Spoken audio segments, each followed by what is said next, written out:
So I just got these delivered yesterday, and all I've done so far with them was just put them on, walk around the house with them a little bit, just try to break them in as far as just stepping in them. And I also had changed the laces out. So the reason why I changed the laces out is because the ones that came with the shoes are actually really, really long.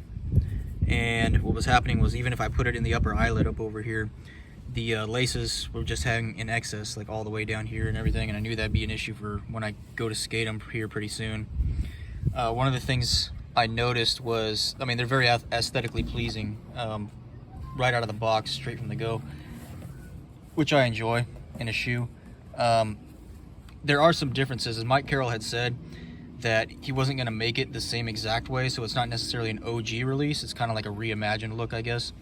But I mean, it's pretty close, even though I'd never had the OGs myself. You know, the summer they came out, I was skating some Globe GMOS 2 models, so those were pretty good. But I did notice there are some differences between this model and the OG model. First of all, the tongue isn't as poofy right here. And you can see it's a very much slimmed out silhouette here, which means it doesn't cover as much surface space on the shoe. So what that means, how's that translate, is there's some different features of the shoe that aren't as wide or prominent as the ones before. Some of them are not even non-existent, as you could tell. Right here, like this open mesh portion isn't as wide as the old shoe was. Even like the toe mesh portion isn't really as wide. It's kind of narrowed around the toe cap. You can see that there. Over in the back, there was a heel loop right here, kind of like in the tongue. That's obviously not there anymore. The tongue still has the loop here, which I very much appreciate. And like I said, these laces, I've switched them out for 36 inches because it seems to be about the perfect length for them, so you can still keep the tongue kind of sticking out right there. And yeah, I mean, like I said, having said that, I haven't been a big fan of the, I guess, thinned out models, because I came from that era, 99, 2000, and even before, where it was, you know, it was wide shoes, puffy tongues, and just, I mean, very much big on the size of the shoe. Every company was pretty much responding what the D3 was doing back then. So anyways, having said that, I do like the fit on these shoes, as my feet don't really slip around at all.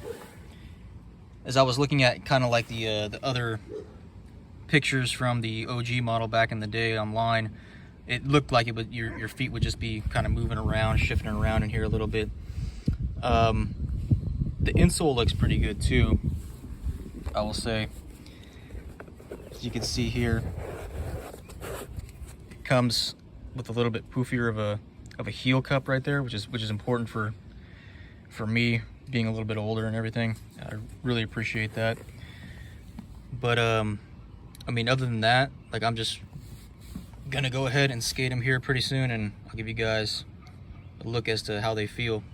One other thing I do want to say is that I noticed right immediately was that the toe cap here is like pretty hard, which, I mean, is going to be good for durability, but just kind of beware with that. You might have to wear them in a little bit. They feel pretty much true to size. I'm a 9.5, and my toe is like pretty much right there. If anything, you could go a half size bigger, but I don't think that's necessary. Anyways, let's get ready to skate them.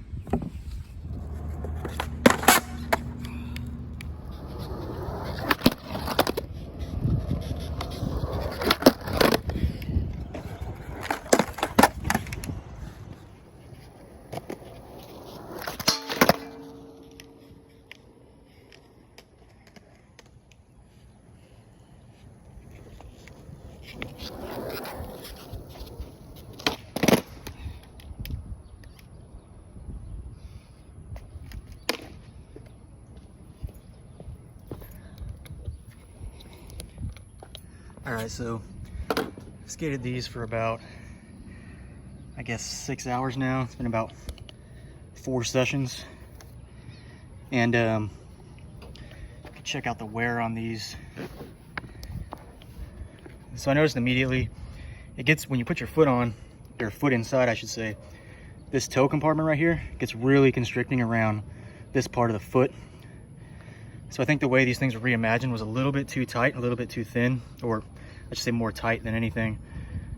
And I have kind of narrow feet, so you know, keep that in mind for you wide feet people, that these might not be the shoes for you.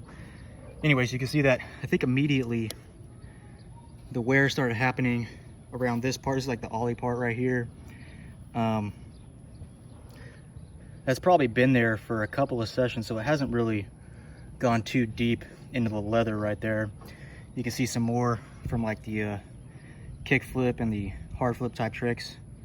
The stitching's kind of worn off there, but it hasn't peeled all the way down yet. You can see the wear along the toe bottom piece right there. I haven't noticed any slippage on these at all.